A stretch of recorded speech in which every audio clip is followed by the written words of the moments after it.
Ok. Voy a grabar para que después los que quieran puedan verlo, ¿no? En el itón del viernes antepasado publicamos el material, tanto el PDF, el PowerPoint que presenté, como un link a la clase para que la puedan ver, los que no la vieron, o rever, o consultar, lo que sea. Si alguno necesita esa, no tiene eso, entonces después me lo pide y con gusto le mando los links, ¿no?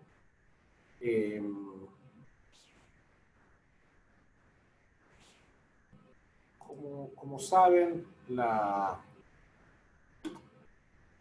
propuesta entonces era, sigue siendo, hacer una lista que podría ser interminable, la verdad. Hoy yo cuando terminé me di cuenta que hay otros temas que no abarcamos ni nada, pero tampoco puede ser eterna la cuestión, pero una lista de conceptos que todo judío debe manejar porque son parte del vocabulario, de la conversación, ¿no?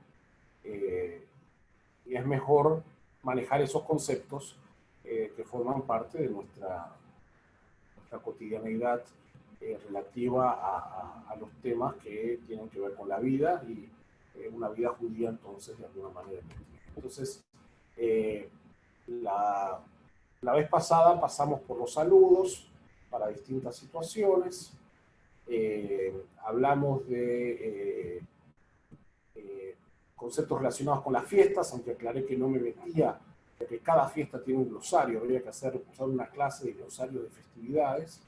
Hablamos de la comida, algunos términos, hablamos de Israel, hablamos de Dios, que fue uno de los puntos más interesantes, me parece a mí. No tuve mucho éxito en convencerlos de necesario de escribir GD y DS, pero bueno, ese es un tema. Hablamos del ciclo de vida, Brit Milá, Bar Mitzvah, Jupá y relacionado con la muerte. Y cerramos con términos propios de Noar, los conceptos relacionados con Noar. ¿Okay? Así que eso fue la clase pasada, hace 2 semanas. Ahora entonces, el tema principal de hoy tiene que ver con el mundo de la sinagoga. Sobre eso es que me voy a detener. Como siempre, cualquier duda, pregunta, comentario, me lo pueden mandar por chat o si quieren abrir el micrófono para preguntar, bienvenido también. Entonces, los términos asociados con la sinagoga, en hebreo el término es Beit HaKnesset. Como saben, Bait es casa, en sentido amplio, familia también, ¿no? La A se transforma en E cuando está vinculado a otra palabra, ¿no? Porque aquí vamos a decir casa de, entonces Bait pasa a ser Beit. Beit HaSefer, por ejemplo, que no la puse aquí, me doy cuenta ahora. Beit HaSefer quiere decir el colegio, por ejemplo, que es la casa del libro, ¿no? Y Beit HaKnesset es sinagoga. Knesset es sinagoga, etimológicamente sinagoga viene del griego, ¿no? Quiere decir asamblea. Knesset también quiere decir asamblea. Beit HaKnesset es la casa de la comunidad. El sentido del término. A mí me gusta siempre decir, pues, me escucharon, la sinagoga no es la casa de Dios, como muchas veces en el imaginario pareciera surgir, sino que es la casa de la comunidad. Nosotros, cuando no estamos en la sinagoga, no me refiero a esta época de pandemia, ¿no? Me refiero en general, la sinagoga está cerrada, no porque no se pueda entrar, sino porque no hay para qué entrar. Uno no va a rezar solo a la sinagoga. Uno va a rezar a encontrarse con otra gente. En ese sentido es que es un Beit HaKnesset, es el lugar donde se congrega, ¿no? Donde se reúne la gente para rezar. No hay una santidad intrínseca al lugar, sino que es el punto en el cual todo el mundo se reúne. Incluí 2 palabras que son importantes porque los judíos de origen ashkenazí se refieren a la sinagoga como el shil o el shul, que son palabras obviamente en yiddish que provienen del alemán y como se dan cuenta por la similitud viene de school, ¿no? La sinagoga era también el Beit Midrash, como aparece más abajo, la casa de estudio. Así que digo, yo crecí, por ejemplo, en mi casa se hablaba de ir al shil, sinagoga era un término del diccionario, era un término coloquial. Eh, y más que el yiddish de mis abuelos era de I y no tanto de U. Algunos hablan del shul, eh, es la misma palabra solo con un acento diferente, por llamarlo. En el mundo del Medio Oriente, la palabra es knis. Mis amigos que venían de familias que habían llegado pues, del Imperio Otomano, hablaban de ir al knis. Como ven, la raíz de la palabra knis es igual a la palabra knesset. ¿Okay? Es el mismo concepto. ¿Okay? Entonces, estos son términos para referirnos a la sinagoga per se. ¿Okay? Como dije antes, está el Beit Midrash, la casa de estudio.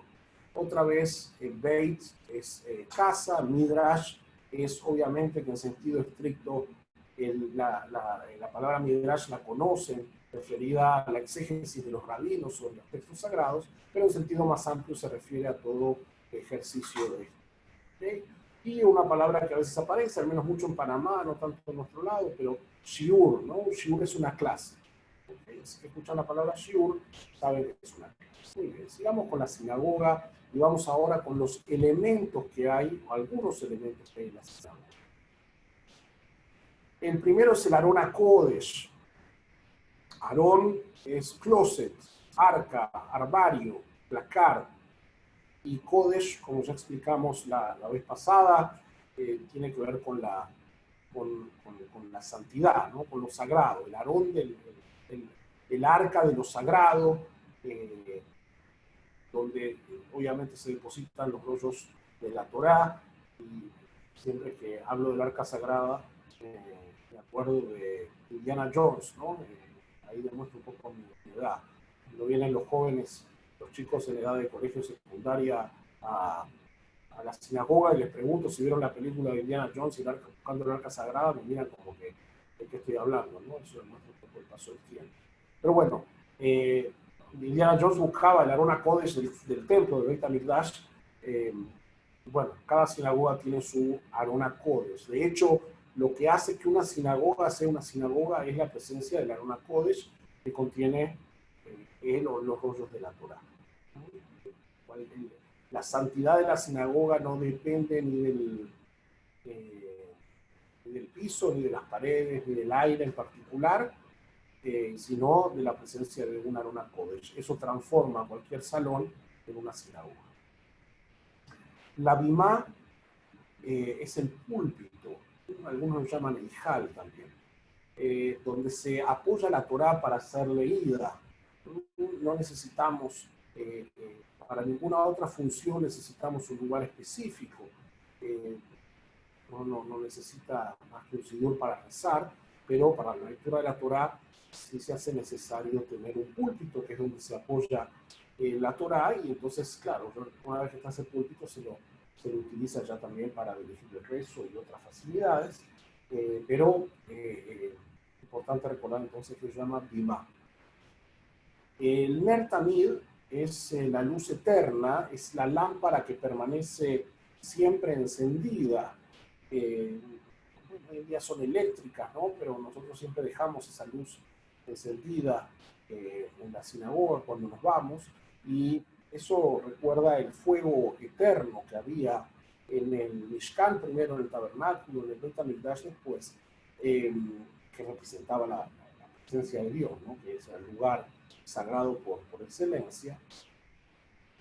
Y entonces este Ner Tamid de las sinagogas modernas refleja ese espíritu, ¿no? Que estamos en presencia de un lugar sagrado. Pasamos después al Sidur. El Sidur es un invento tardío en la tradición, que es el libro de plegarias. El primer sidur creo que es del siglo IX de la era común. O sea, la gente antes sabía el orden de los rezos y como vamos a ver en un ratito, estaba la persona que dirigía el rezo y que guiaba a la gente, pero la gente no tenía un sidur en sus manos. Incluso hasta la imprenta, ¿no? No existía esto de tener un sidur que diga las plegarias. La gente, a lo sumo, esa es la realidad por la cual la gente respondía amén o Baruch Baruch Shemó, porque no sabía la gente de memoria, la mayoría de la gente no sabía de memoria el rezo completo, simplemente sabía que ante una braja había que responder amén. Y de allí entonces que el sidur fue un cambio importante. Que tengamos un sidur en nuestras manos es una herramienta extraordinaria que nos permite avanzar con eso. En Maxó, la palabra sidur se parece mucho a la palabra seder, es la misma raíz, tiene que ver con el orden, ¿no? El sidur es el libro donde están ordenadas las plegarias. Por eso el término el seder es el orden del ceremonial de la cena de Pesaj. ¿Okay? Así que es la misma raíz con la palabra sidur. La palabra Machzor es el libro de oraciones de Rosh Hashanah y Yom Kippur. Hay Maxorim también de las fiestas grandes de Pesach, de Shavuot, de Sukkot, aquellos que aquellas plegarias que tienen algunos agregados adicionales. Esto es un tema que tiene que ver con la practicidad, ¿no? Nuestro sidur azul, que le tenemos mucho cariño, es un sidur que tiene 500 páginas, porque se supone que ahí está todo lo que tenemos que rezar prácticamente todos los días del año, ¿no? Pero si tenemos un rezo con muchos agregados especiales, como es el caso de Rosh Hashanah y Yom Kippur, entonces, claro, tenemos un libro particular. Y la palabra Machzor quiere decir ciclo. Joser, Hazará, ¿no? Hazará es repetición. La Hazará de la unidad es la repetición de la unidad.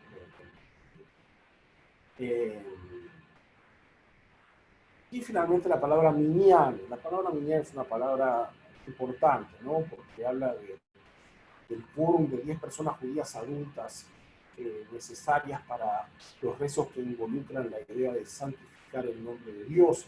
Eso principalmente tiene que ver con Kadish y Kedushá y otras cosas que tienen que ver con la santificación del nombre de Dios. El término minyan es fundamental en la vida sinagogal, ya que sin minyan las plegarias no se pueden hacer, la lectura, es decir, el minyan es la expresión mínima de lo que es la comunidad, la congregación. Si hay un minyan, está rezando la congregación. Si no hay un minyan, son personas individuales. ¿Sí? Podemos ser 9 y entonces somos 9 individuos. Podemos ser 10 y ya somos una congregación, ¿no? Hay un dicho muy lindo en Yiddish, que no lo sé bien en Yiddish, para deshonra de mis antepasados, pero dice, 9 rabinos no son un minyan, 10 zapateros sí lo son.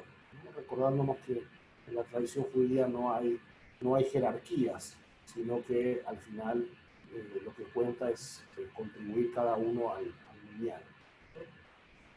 Muy bien, avanzamos con algunos términos de funcionarios.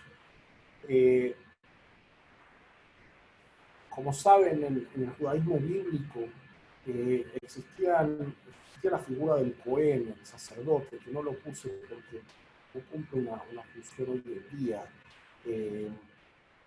El rabino es el maestro, ¿no? Y es una figura que emerge en la época talmúdica. El término hebreo para rabino es Rav. Cuando aparecieron las rabinas, que es un fenómeno de los últimos 25, por ahí un poco más, 40 años, empezó la conversación sobre cuál era el término correcto, ¿no? Cómo se refería uno a una rabina. En español está el término rabina, no sé si la RAE lo hablaba. En inglés no hay problema porque los términos son unisex. El hebreo tenía un problema porque el término rabanit, que viene en segunda línea, en Yiddish Rebetzin, que pareciera ser el femenino, en realidad era la expresión vinculada a la esposa del rabino, porque hasta hace 40 años, salvo alguna honrosa excepción, no había rabinas, no se ordenaban las mujeres. Hoy en día se llegó a un consenso en los últimos años de que el término a utilizar para referirse a las rabinas es rabá. Como hemos dicho la vez pasada, las palabras terminadas en A acentuadas son femeninas. Entonces, así como está Raf en masculino, está Rabá en femenino. Con respecto a la función del cantor litúrgico,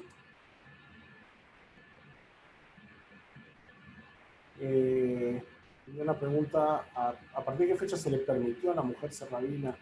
El otro día el rabino Ben Sasso dio fechas exactas. Yo diría que hubo una rabina en Alemania todavía, la rabina Regina Jonas, que fue ordenada todavía antes de la Shoah, en los años 30 en Alemania. Pero ya más cerca de nosotros, en Estados Unidos, fue en la década del 70. Creo que en el 72 fueron las ordenaciones en el seminario reformista, en el 74 las reconstruccionistas, creo que en el 89, si no me equivoco más, 85 de pronto, el movimiento conservador. En Latinoamérica fueron en el 94 las primeras ordenaciones de mujeres. Lo interesantemente es que las escuelas rabínicas no ortodoxas, hoy hay más estudiantes mujeres que hombres. Vamos al rol del Hazán, o en femenino Hazanit,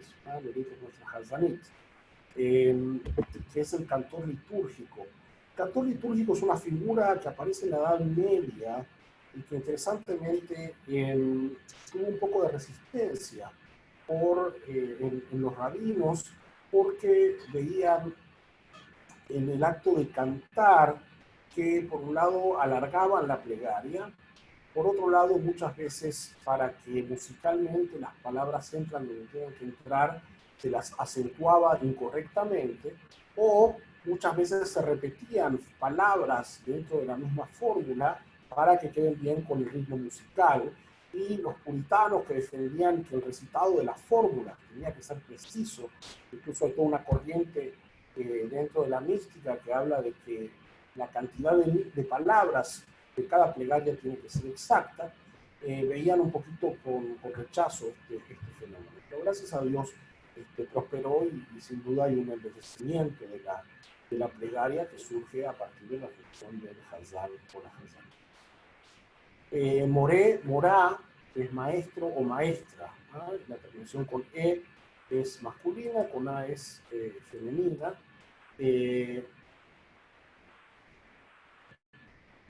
Berta pregunta si las palabras terminadas en A son en femenino. En general sí, hay excepciones, pero digamos que en términos generales sí. Y el plural femenino es ot, ot. La T con la A se agrega en conexión a otra palabra. Por ejemplo, nosotros hablamos de la parashá de esta semana, que se llama Parashat Bemidbar. Como yo le pongo el nombre asociado a la parashá, se convierte en Parashat. ¿Okay? Eso ya es más gramatical. Pero el femenino es ot. Por eso morá, morot. Yaldá, que es niña, y el adot. Entonces las palabras kipá, kipot. La gente dice las kipás, eso me pone muy nervioso. ¿Okay? El plural de kipá es kipot. Mitzvah, mitzvot. Muy bien, seguimos. Entonces, morá y moré, maestro y maestra, es interesante porque gramaticalmente ambas palabras, que son la misma de hecho, están vinculadas con la palabra Torah. nosotros decimos que Torah es ley o enseñanza, porque es la misma raíz, es una raíz irregular, por eso no suena parecido, pero es la misma raíz de la palabra Torah. La palabra Torah es la misma raíz de la palabra morémora. Hay dos funcionarios en la sinagoga que son importantes, que hoy en día la Hasanit y las Rabbah son en la misma época. No, yo creo que las Hasanit son un poquito anteriores, pero sí, a ver, sí, si uno pone en grandes rasgos diría sí, todo surgió más o menos en la misma época, que es cuando se decidió que las mujeres puedan participar plenamente del mundo sinagogal con iguales responsabilidades que los hombres, ¿no? Entonces, los principales funcionarios de la vida sinagogal son el rabino y el Hazal, y bueno, las mujeres también iban a acceder a eso. ¿Por qué Hazanit y no Hazal? Es un tema gramatical, es una buena pregunta, Laura. Hay ciertas palabras que, primero que ya existen, ¿no? Que pudiesen confundirse, y otras también tienen que ver con para el caso sería Hazaná, pero hay temas gramaticales, entonces hay algunas en donde el femenino, en vez de ser A acentuada, usa el final, que es femenino, con Sherit, Israel, es un femenino. Las preguntas, muy bien, la participativa. Hazaniot, en esos casos es como parashiot, se agrega una I por temas gramaticales, ¿okay? Sería Hazaniot, como parashiot. Muy bien.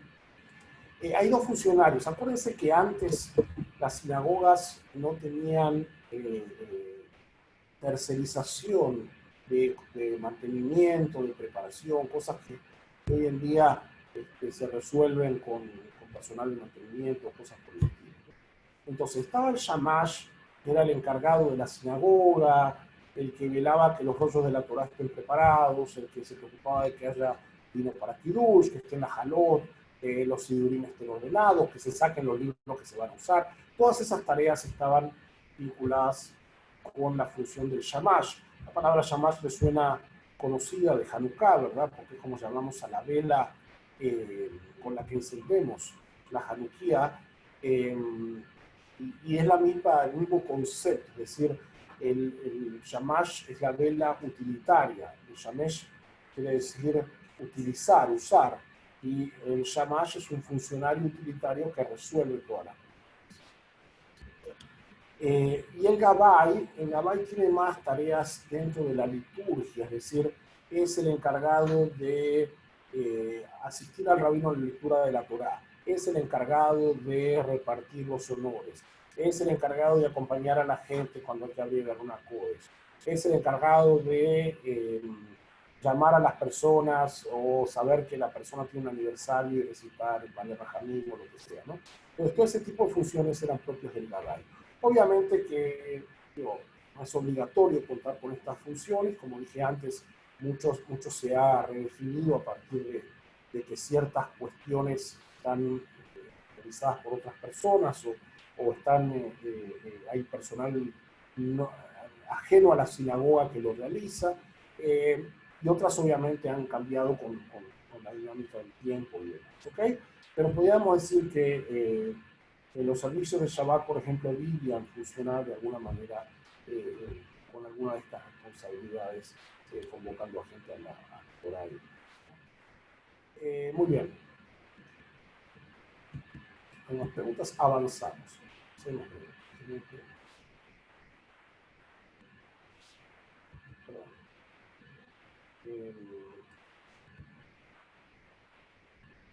No me sale la pregunta. Bueno, no, Nurites en realidad es quien lee la Torá, ese cargo, eso voy a hablar en la próxima, ¿no? Nurites es nuestra Balat Coré, es la persona que lee la Torá, para el caso yo soy el Gabay, que soy el que la controla. Pero bueno, como saben, nuestras funciones son muy rotativas en ese sentido. He volvido el chat.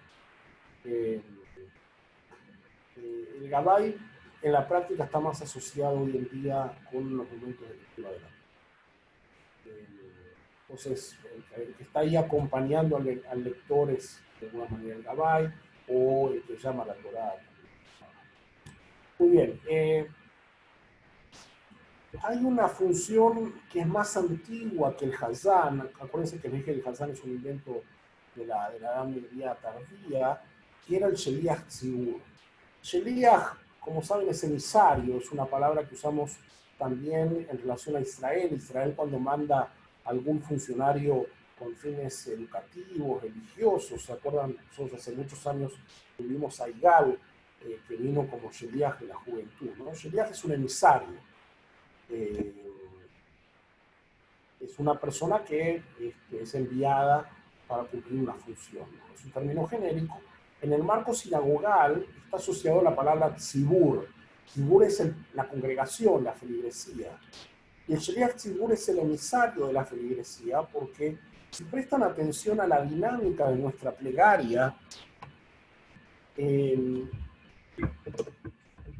la responsabilidad de rezar, y acuérdense lo que dije antes sobre que la gente no tenía Sidur en sus manos hasta la aparición de la imprenta hace 500 años, la persona que cumplía con la obligación de rezar en nombre de toda la congregación era el Sheliach Tzibur. Y esa persona sí tenía que saber bien cómo era el rezo, las fórmulas, las palabras que componían el rezo. Y yo lo que tenía que hacer, siendo parte del Tzibur, era simplemente responder amén. Amén, como el viejo chiste que dice que es como tocar el enter en la computadora, en realidad amén quiere decir doy fe, estoy de acuerdo. Entonces, cuando el Sheliach Tzibur dice una plegaria y yo respondo amén, es como si yo lo hubiese dicho. Por eso, entre paréntesis, uno no dice amén a sus propias bendiciones, que es un error bastante común. Muchas veces cuando la gente va a prender las velas, por ejemplo, en la sinagoga, amén. Uno no debe decir amén a sus propias bendiciones. ¿Por qué? Porque el amén significa yo me sumo a lo que el otro dijo. Yo obviamente no me tengo que sumar a lo que yo mismo dije, ya lo dije. Entonces, cuando la congregación está respondiendo amén, es porque está manifestándose de acuerdo con el Sheliach Tzibur. Otro ejemplo, el ejemplo emblemático del Sheliach Tzibur es el Barjú. ¿Qué dice el Barjú? El Barjú, la persona que está dirigiendo el rezo, invita a la congregación, como él está ahí en representación de todos, le dice a la congregación, Barjú et Adonai Ameburaj, bendigan a Dios que es merecedor de bendición. Y la gente acepta la bendición y le responde, Baruch Adonai Ameburaj Leolam Vaed, bendito sea Dios hasta la eternidad. En ese diálogo, lo que ocurre desde el punto de vista formal o protocolar es que el Sheliach Tzibur, el emisario de la congregación, recibió el ok de la congregación para entonces liderar el rezo. Entre paréntesis, es lo mismo que pasa cuando uno sube a la Torá. Subir a leer la Torá es la obligación ritual de leer la Torá no es del individuo. Si yo rezo solo en mi casa, como estos días que tenemos acá de pandemia, no tengo que leerla para allá, ritualmente. En primer lugar, porque no tengo la Torá, etc. Pero en segundo lugar, lo más importante, porque la obligación de leer la Torá es de la congregación, no del individuo. Y el que sube a leer, el que es llamado a leer la Torá, y ahora en un ratito vamos a hablar de eso, sube en representación de la congregación. Por eso cuando sube, ¿qué dice? Lo mismo. Baruch Adonai Ameboraj, y la gente responde Baruch Adonai Ameboraj. Y él también dice Baruch Adonai Ameboraj. Cuando él cumple con esas cosas, entonces dice la bendición por la lectura de la Torah. Baruch Adonai Ameboraj.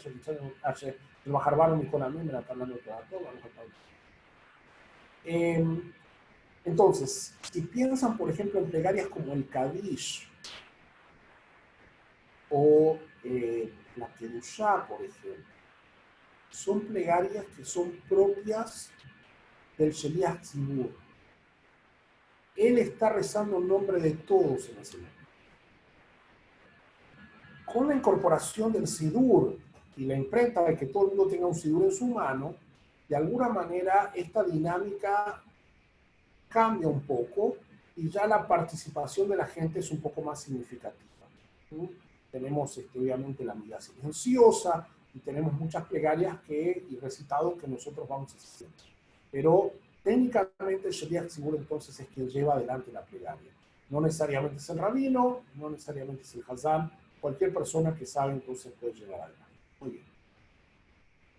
Otro término importante vinculado a la sinagoga, lo mencioné creo que el otro día en los 144 años de Kosherit, es la palabra Keilah o Kaal, que es congregación. ¿No? Es el nombre técnico para congregación. Hay un libro en el Tanaj, en la Biblia hebrea, que se llama Coelet, que es el Eclesiastés. Fíjense que Eclesiastés es la misma raíz de la palabra iglesia, que como saben quiere decir también asamblea, Beit Knesset. Kaal es congregación. Nosotros somos una Keilah o un Kaal. El nombre formal de nuestra sinagoga hermana en Colón era Kaal Kadosh, congregación sagrada, Kaal Kadosh, me ayuda algo de Yaakov, Kaal Kadosh Beit Yaakov, no. Bueno, a ver si uno de los memoriosos me ayuda.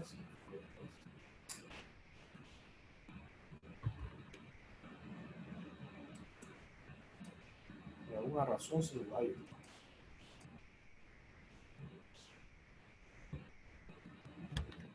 ¿Alguien apunta a mi estudiante?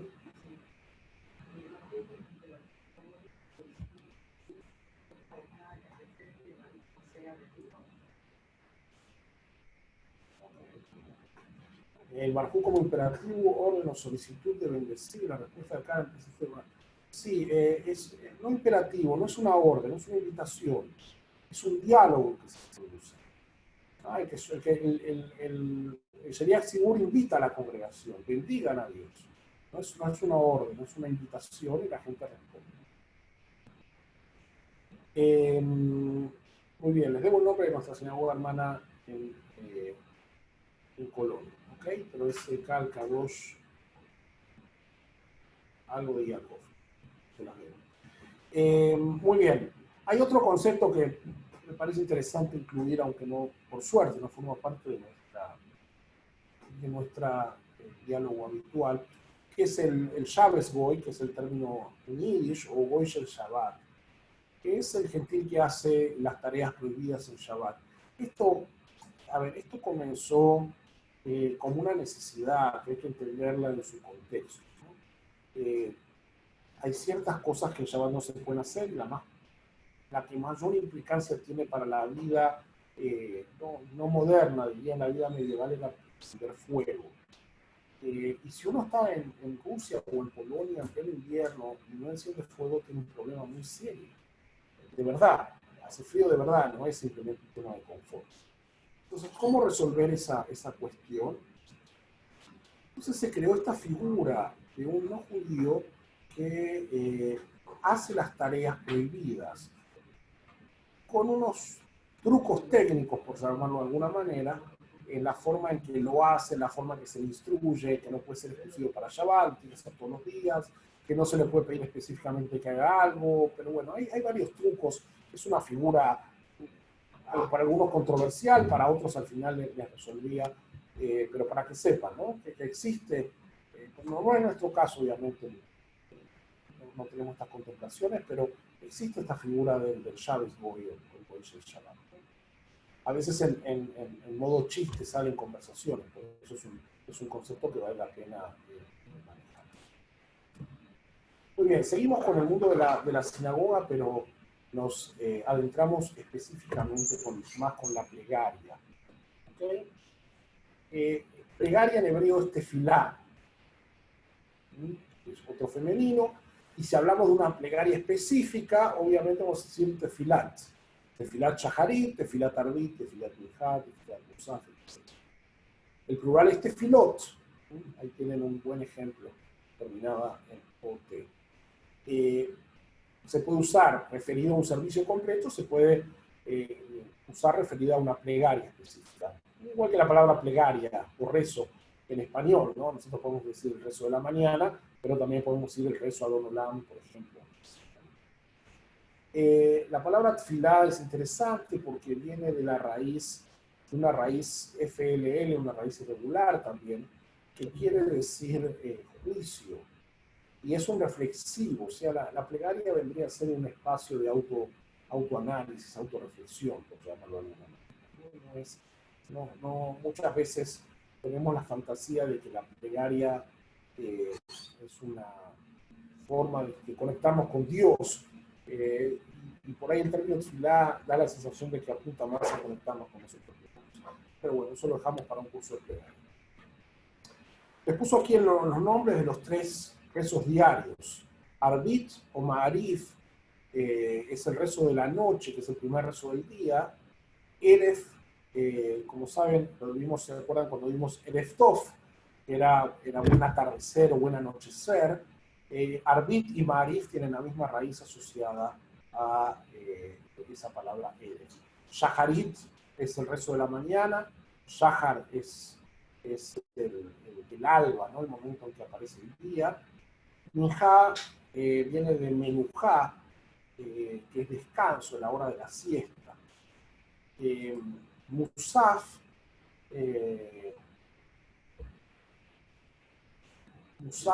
es adicionar, de Osif es agregar, ¿no? Es el rezo agregado que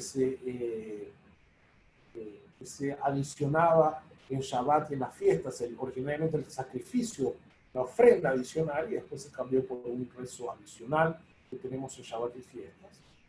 Y después Neilá, que es el rezo con el que termina Yom Kippur. Yom Kippur es el único día en el año que tenemos 5 rezos diarios, a los 3 diarios, a los 3 cotidianos, ¿no? De Arbit, Shacharit y Minjá. En Shabbat y en la fiesta se agrega Musaf, también en Yom Kippur, y Yom Kippur es el término, perdón, Neilá es el término del quinto rezo de Yom Kippur. Denis dice, el término goy se considera un adjetivo despectivo, a mí siempre me ha chocado ese término. Es una buena observación. Originariamente no, originariamente es un término que se refiere a pueblos.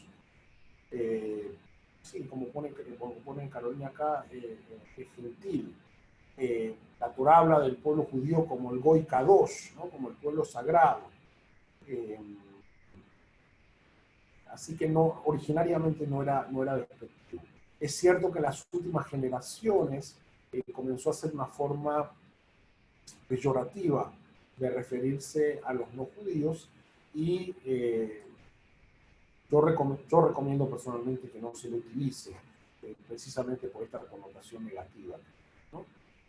Pero bueno, el término Shabbos Goy es un término anterior, no tiene en sus orígenes esta connotación negativa, sino simplemente dejar claro que era un no judío que hacía estas cuestiones, ¿no? Osi dice la Santa Congregación de Jacob, Kol Kadosh Yaakov, entonces, ¿no? Kol Kadosh, Kal Kadosh Yaakov es el nombre de la Congregación Hermana Colón. Gracias. Muy bien, seguimos con la plegaria.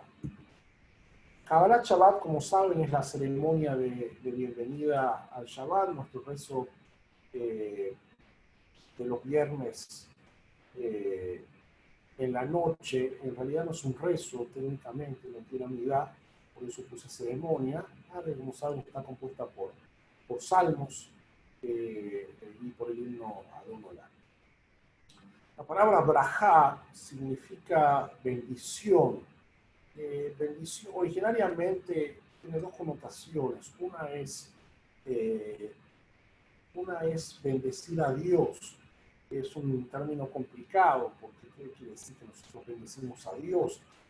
Quizás quiera decir que nosotros reconocemos que Dios es fuente de bendición.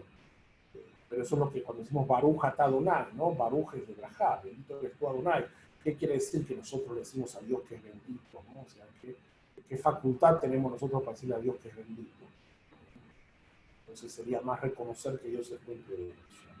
Y el segundo sentido tiene que ver con bendecir en el sentido de saludar o expresar buenos deseos de una persona a otra, ¿no?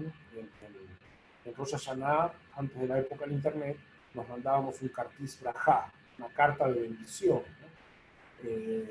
O cuando uno se despide, le dice a otro vibrajá, ¿no? Con bendición, como uno puede decir en español bendiciones, no en el sentido ritual del término. Como dato adicional, la palabra brajá viene de berej, que es rodilla. El brajá, por supuesto, que es femenino y el plural es brajot. Algunos dicen que tiene que ver con que iba acompañada de alguna infección de rodilla, el resultado de una bendición. Hay una teoría que hasta donde yo sé es una leyenda urbana no confirmada que el término baraja en español relacionado con las cartas, con los naipes, tiene que ver con una palabra asociada con brajá, que los judíos rezaban a escondidas en la Inquisición y tenían naipes arriba de la mesa para disimular que llegaba una inspección sorpresa, ¿no? Entonces la conexión de brajá con baraja podría ser ahí. Pero como digo, no tengo ningún elemento para afirmar que eso es así más. ISCOR es el servicio de recordación. La raíz ZKR tiene que ver con todo lo que es memoria.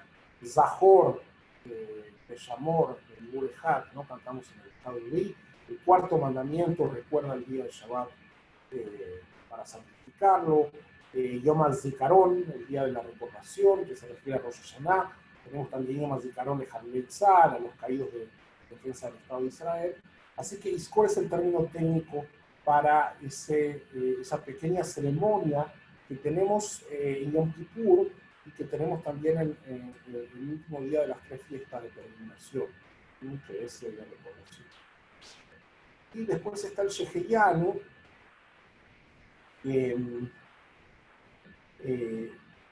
es una bendición. Sheheyanu, el Timano Viviano, la semana 6, que nos dio la vida. Sheheyanu viene de Jaim, de vida, de Kiemanu, de Kayam, de existencia, de Guianu, de llegar, ¿no?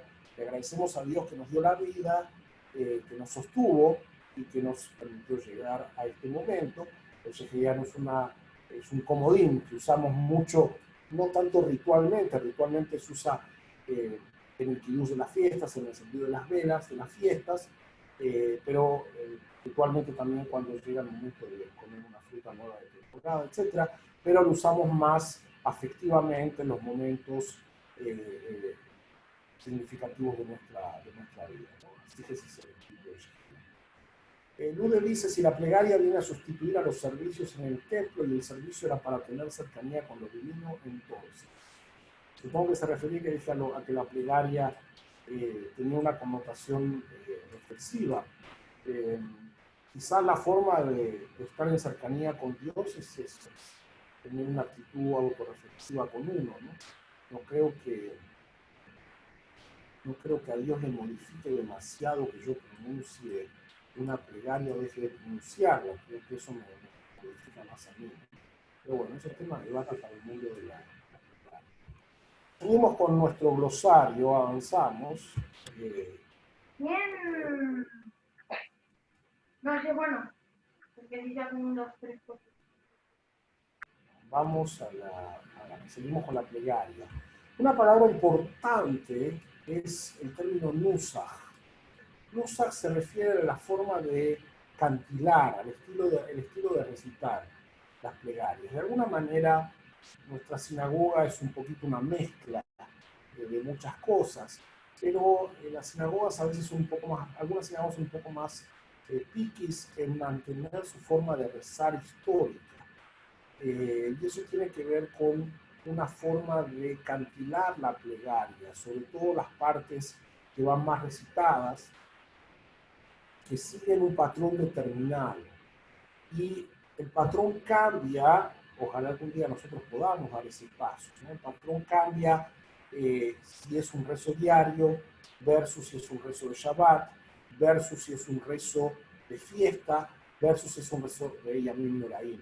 Quizás el ejemplo de Yamim Noraim sí nos sirva para darnos cuenta que muchas de las plegarias de Yamim Noraim son iguales a las del resto del año, pero la melodía o la forma que se cantan es diferente. Ese es el Nusach, ¿ok? Y el Nusach tiene que ver con muchas veces el origen.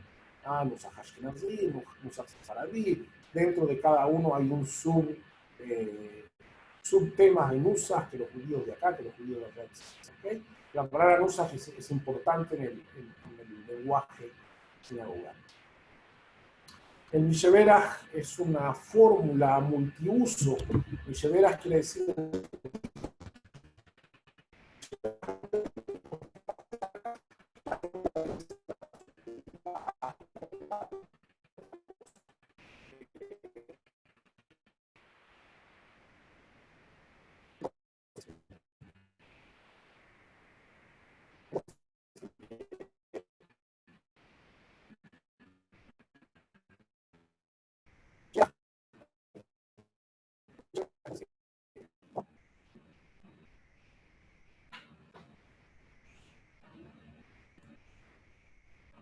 ok, no se escuchó, vamos de vuelta. Dame un segundo un segundo.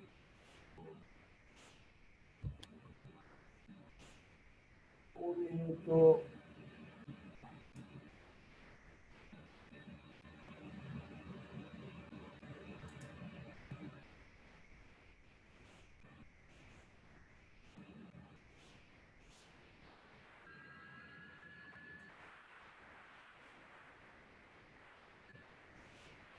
Ok.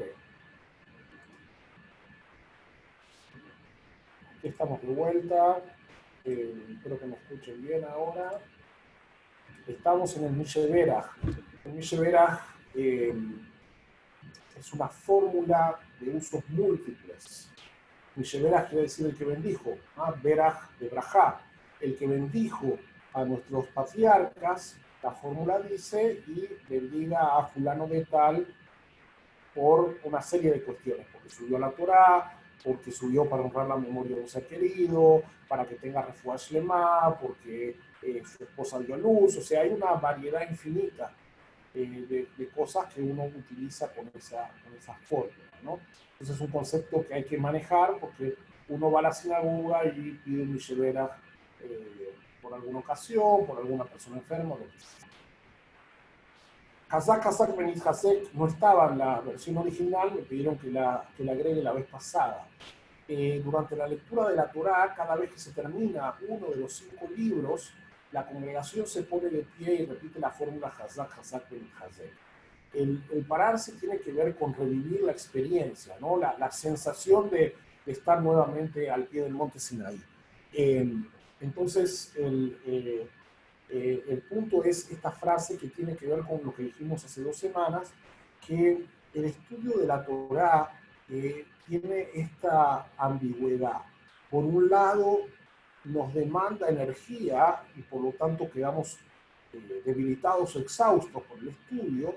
Por otro lado, nos nutre y nos da energía. Por eso el saludo, ¿se acuerdan cuando hablamos de que alguien subía la Torá? Era Yesher Koach, ¿sí? Que sea recta tu fuerza, o Hazaku Baruch, sé fuerte y bendecido. Entonces aquí está esta ambigüedad, ¿no? Hazak, Benit Hasek, sé fuerte y seamos fortalecidos. Esa es la fórmula que se repite cuando se termina cada uno de los 5 libros de la Torá. Por cierto, hubiese tocado el sábado pasado que terminamos el libro de Baikra. Esperemos que cuando toque el próximo podamos decirlo. Muy bien. Paso ahora a la Torá, al rollo de la Torá. ¿Okay? El Sefer Torá. Sefer es libro.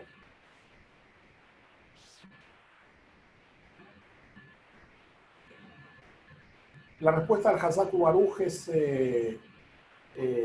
Hazak Matz o Baruch Tie o lo que sea. Eso está en la primera parte.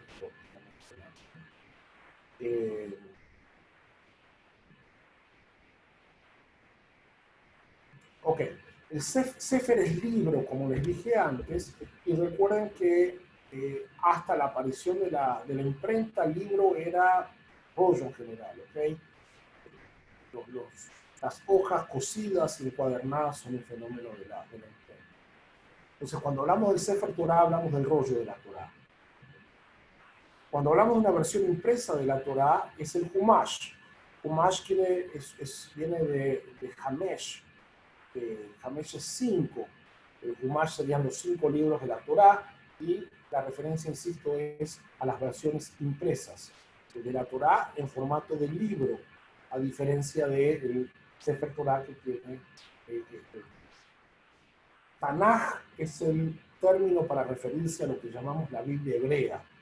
¿Okay? Para nosotros es la Biblia, pero obviamente en español se confunde porque también los cristianos tienen su Biblia, que incluye obviamente el Nuevo Testamento, que no incluye nuestra o Tanaj. ¿Okay? Por eso el término más apropiado sería Tanaj. Otros usan Mikra, que es un poco más sofisticado. Tanaj en realidad es un acrónimo formado por las primeras letras de las 3 palabras de las 3 partes que componen el Tanaj. Torah, que es la primera parte, la T, la N de Nevi'im, que son los profetas, y la J o la K, que en hebreo es la misma letra, de Ketuvim, de los escritos o Ajibora, ¿no? Pero es importante, a mí me parece que Tanaj es una palabra importante precisamente porque cuando hablamos de Biblia está la confusión, ¿no? El Tanaj, pero recuerden que Tanaj no es una palabra, insisto, es un acrónimo, no es una palabra que nace de un acrónimo.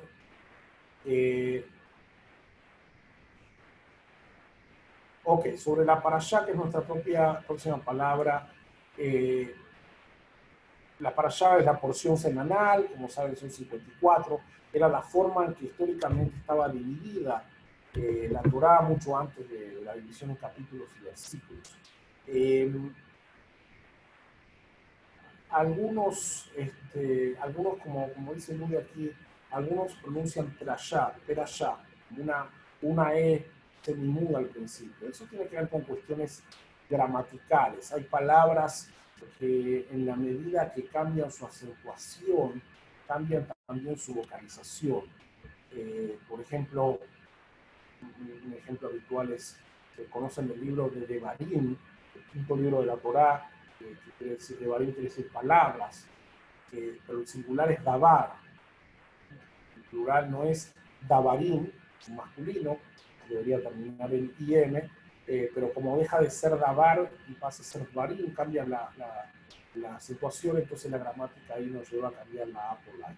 Por eso algunos usan más perashá que parashá, pero eso es un tema de Aliyá, la vimos en relación a Israel, ¿se acuerdan? La vivió Israel, pero aquí, si bien quiere decir también ascensión, subida, se refiere a cada una de las partes en que está compuesta la parashá, ¿no? Se refiere a la porción que le toca a cada persona que sube a la Torá. Por eso cada parashá está dividida en 7 partes. Era muy común en la antigüedad tratar de identificar un pasaje diciendo que está en tal parashá, ¿no? Capítulos y versículos, como dije antes, es una división relativamente moderna, creo que el siglo XII. Muy bien. Tameya Mikra o Teamim, ahí tienen otro ejemplo de la A transformada en E. En el singular es Ta'am. Ta'am es sabor, pero también se refiere a signo de la Mikra. La Mikra les dije que era la forma de llamar el texto, ¿no? Tameya Mikra o Teamim se refiere a los signos de cantilación de la Torá. La Torá, como habrán escuchado, tiene una forma especial de leerse. Eso tiene que ver, recuerden, con que la gente antes escuchaba el texto, no lo leía, no lo tenía frente a sus ojos, simplemente lo escuchaba.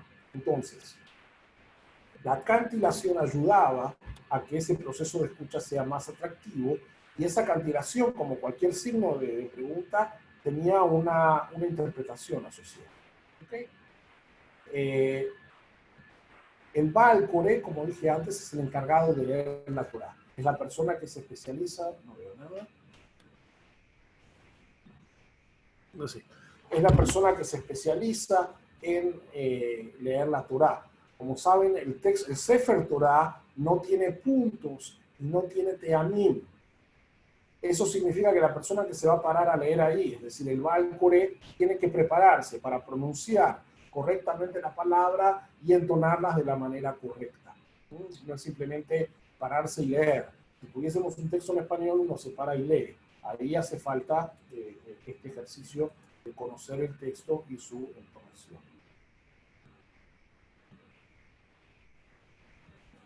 Entonces, si yo decido hacer aliyá, sería retornar a la tierra prometida y aliyá subir a la natural. No metas retornar a la tierra prometida, Liliana, porque te complica. Si decides hacer aliyá, es ir a vivir a Israel. ¿Okay? Y también si te dan una aliyá en la sinagoga, subir a la natural.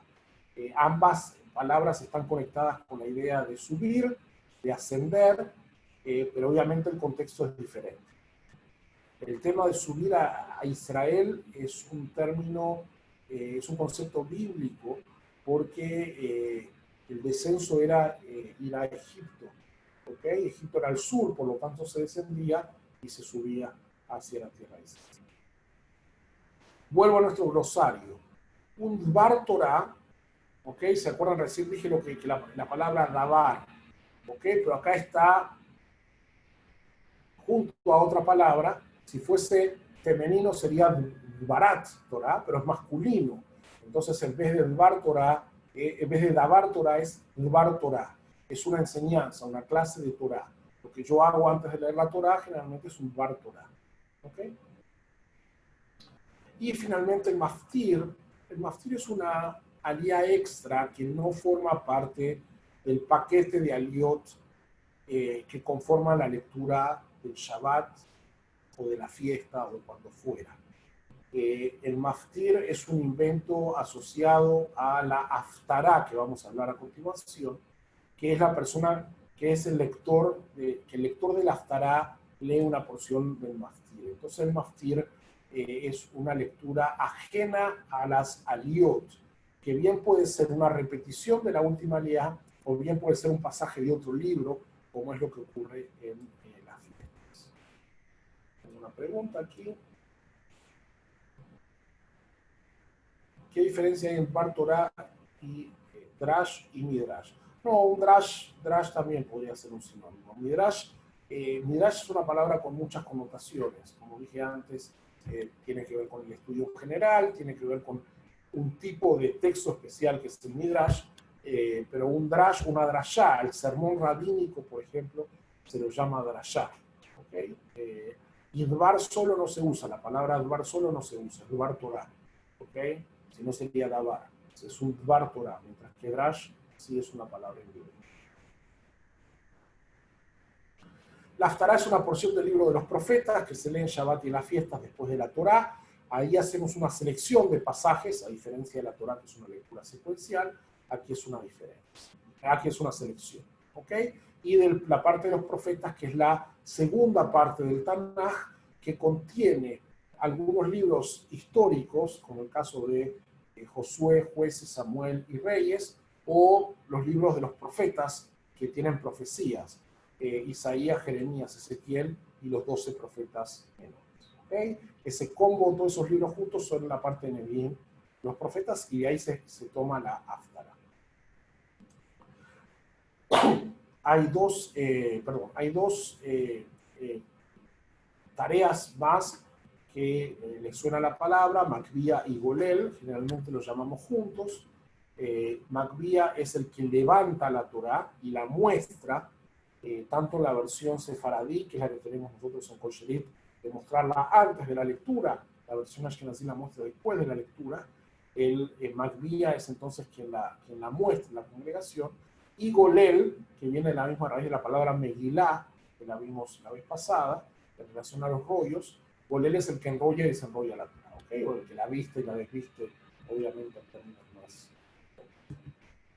Sigo con el Sefer Torah, voy con palabras puntuales, ahora me estoy refiriendo a el Sefer Torah físico, ¿ok? Klaf es el pergamino, también se llama el Klaf, el pergamino de la mezuzá, lo que va dentro de la mezuzá y lo que va dentro de los tefilín. El Etz Haim es el palo que sostiene el pergamino, el Klaf. La Torah tiene dos, uno en cada extremo. En plural, ahí tienen otro ejemplo, el Etz se convierte en Atzei Haim. ¿Ok? Etz, el plural sería Eitzim, pero como están vinculados a la palabra Haim, se convierten en Atzei Haim. Los rimonim son estos adornos que van encima de la Torah y que hacen ruido. Lebush es el vestido, el Hoshen es ese pectoral que tiene adelante, el Yad es la manito que usamos de puntero, porque acuérdense que la Torah está escrita a mano y no la tocamos para que el sudor no borre las letras, no deteriore el texto. Y el escriba, la persona que se especializa y conoce el arte de escribir el rollo de la Torah, de Filín y Mezuzot, es el sofer. En realidad el término técnico es sofer stam. Stam es de Sefer, la S de Sefer Torah, la T de Tefilín y la M de Mezuzot. ¿Okay? Muy bien. Varios. Esta acá son palabras que recopilé y que no me entraban en ninguna de las categorías anteriores. Ya esta es la última sección, creo que son tres slides. Mezuzá, como saben, es esa combinación de la cajita que se llama bait, la palabra que vimos antes para casa, y el klaf, que es lo que va adentro. Todo ese combo se llama mezuzá. La kippah, en hebreo yamelke, es una expresión que van a escuchar mucho de los judíos americanos, porque es el término yiddish, se refiere al solideo, ¿no? El solideo porque es un término cristiano, ¿no? Porque como saben el Papa y los obispos lo usan y se lo sacan en ciertos momentos, solo cuando están frente a Dios, una cosa así, y ahí viene el tema del solideo. Pero queda mejor solideo que el gorrito ese que nos ponemos en la cabeza. Tzitzit, en plural tzitziot, son los flecos de cada punta del talit. Acuérdense que la Torah lo que manda es que tengamos tzitziot en las puntas de nuestra ropa. Y como nuestra ropa ya no es cuadrada, se inventó el talit. Pero la mitzvah tiene que ver con el tzitzit en singular o tzitziot en plural. Los tefilín son las cajitas de cuero, filacterias en español, que tienen 4 pasajes de la Torah, una va en la cabeza, otra va en el brazo, y lo que siempre tengo que destacar aquí es que su origen es arameo, por lo tanto el plural, el término es tefilín con N al final. La vez pasada les hablé de que las palabras en hebreo terminan con M, no con N, sin embargo, hay palabras que vienen del arameo que sí terminan con N. Un ejemplo es tefilín. La mikvah o mikve es piscina suena muy grandilocuente, ¿no? Pero es el receptorio de agua natural que se usa para el baño ritual. Y ese baño ritual se llama la tevilá. La tevilá se hace en la mikvah o mikve, que es el término en yiddish que es más popular.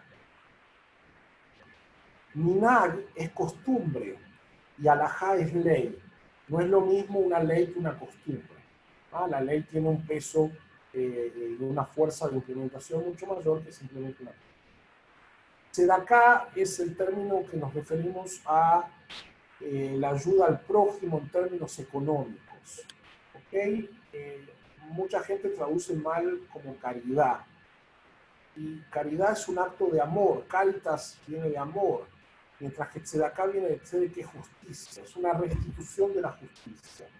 Tú que tienes algo más, tienes que ayudar al que tiene menos. No porque eres buena gente, no porque se sale del corazón, sino porque es tu obligación, es tu responsabilidad. Tienes que restituir esa justicia. El concepto que se da acá, en el sentido, es muy poderoso conceptualmente hablando. Amotzi es la bendición del pan, ¿sí? Porque dice Amotzi de Gemina Aretz. Teshuvá es arrepentimiento, retorno, una palabra que usamos mucho en Yamin Noraim, el Selijot, etc. Baal Teshuvah se llama la persona que ha decidido volverse un estricto observante de la tradición, una persona que venía de un mundo no tan observante y decide regresar a ese mundo de observancia, se llama Baal Teshuvah, y el movimiento opuesto es Baal Sheilá. Sheilá, se me fue una vez más ahí. Sheilá es pregunta, ¿ok? Baal, como saben, es el protagonista, ¿no? Originariamente es dueño o marido, tenemos Baal Coré, etc.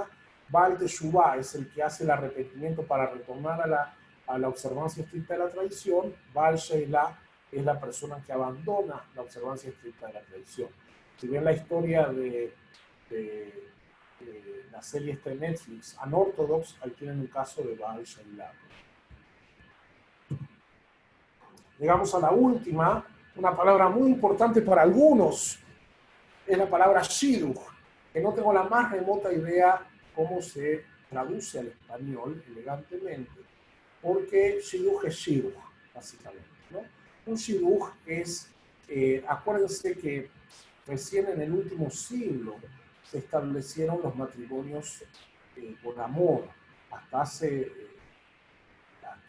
hace poco, y en algunos marcos hasta el día de hoy, hay presentaciones formales, hay arreglos establecidos por las familias. De hecho, hay un funcionario profesional, una persona que se dedica a hacer y armar los shidduch. ¿Okay? Si ven El violinista en el tejado, hay una canción, la de la Matchmaker, que hace referencia a el shadchan o la shadchanit, que es la persona que se dedica a hacer shidduch. ¿Okay? El shidduch es una palabra importante, no porque que creamos que tenemos que volver a ese modelo, sino porque coloquialmente uno cuando quiere imaginarse que le puede presentar a alguien a otra persona para que pueda funcionar la cosa, dice, bueno, voy a tratar de hacer un shidduch de fulano de tal con esta persona. ¿Okay? Siguiendo con el mundo del violinista del tejado y el mundo ashkenazí, Europa Oriental, está el concepto de shtetl, que era la aldea. Los judíos en Rusia y Polonia hasta el siglo XIX inclusive vivían mayoritariamente en pequeñas aldeas. Era gente muy humilde que vivía de lo que daba el campo o de pequeñas profesiones como zapateros, sastres, en poblaciones muy, muy reducidas y alejadas de los grandes centros urbanos, ¿no? Recién a final del siglo XIX, principio del siglo XX, se da este traslado a las grandes ciudades que tiene muchas implicancias para el desarrollo de la vida judía, ¿no? Pero el mundo que describe el guionista del tejado, ¿no? Shalom Aleichem y otros grandes escritores del mundo ashkenazí, apunta a esa vida en el shtetl. Muy bien, Tikkun Olam es otro concepto muy, muy actual. Es un concepto que viene originariamente del mundo rabínico, relacionado con el buen funcionamiento de la sociedad. Tikkun quiere decir corregir, arreglar, perfeccionar. Olam, como saben, es el mundo. Después los místicos lo desarrollaron en base a esta concepción de que Dios, para crear el mundo, hizo como una vasija, se contrajo y esa vasija explotó en miles de pedazos que nosotros tenemos que componer, que tenemos que conectar, que tenemos que arreglar, ¿no? Y del mundo de la mística saltó al mundo del compromiso social. Hoy es una palabra muy, muy de moda para referirse a construir una mejor sociedad, ¿no? Todo lo que tiene que ver con tzedakah, con solidaridad, todo eso se enmarca dentro de las acciones de Tikkun Olam, que en algunos grupos judíos, especialmente en Estados Unidos, es uno de los ejes principales de su acción. No me podía despedir sin decirle shalom. Shalom, como saben, quiere decir paz, pero también se usa como hola y chao. Shalom Aleichem es un saludo un poquito más sofisticado, así que la paz sea con ustedes. Su versión paralela en árabe, salam aleikum, es exactamente lo mismo. Y la respuesta a ese saludo de shalom aleichem es aleichem shalom, la paz sea con ustedes y con ustedes sea la paz, aleichem shalom. Así que con esto, siendo las 8:13, he completado el glosario que se me ocurrió a mí que todos deberíamos manejar. Son palabras relativamente de uso habitual, que es interesante tenerlas, usarlas, no para pifiar con ellas, sino simplemente porque hay cosas que se dicen de una manera, y esta es la manera judía en muchos casos de hacer. ¿Okay? No sé si alguien tiene alguna pregunta o comentario.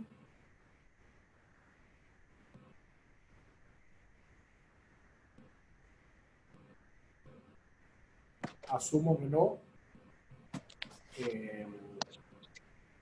Así que no toca más que despedirnos.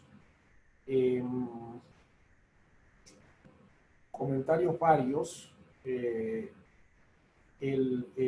Mañana el documental es muy interesante sobre la vida de los judíos en mi madre, en el norte de África, así que lo pueden ver, dura 56 minutos y lo conversamos mañana en la noche. Y el jueves seguimos con la celebración de los 144 años, vamos a proyectar el documental Sister sobre la hermandad. ¿Okay? Así que eso es a las 7 de la noche.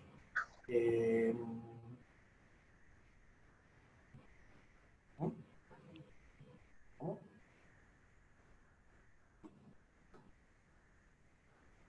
Sí, el miércoles en la mañana estamos rezando, ¿ok?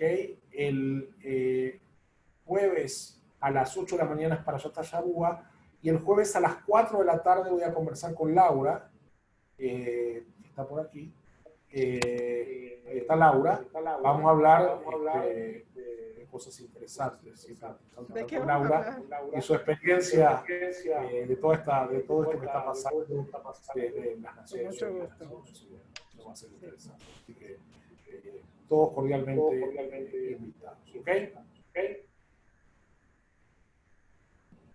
Bueno, entonces, Gracias. Buenas noches. Muchas gracias. buenas noches. Gracias. A todos. Chao, chao, Bianca. Gracias, buenas Chao, noches. Carolina. Bye. Douglas, chao. Andrés, Berta. Gracias. Hola, Daniel, Helen, nos vemos. Gracias, Ravi. Hola, Gracias. José, chao. Hola, Ariel. ¿Cuántos años cumpliste? ¿Cuántos años cumpliste? 2. Uso, estás grande, ¿eh? Sí. Bueno, chao.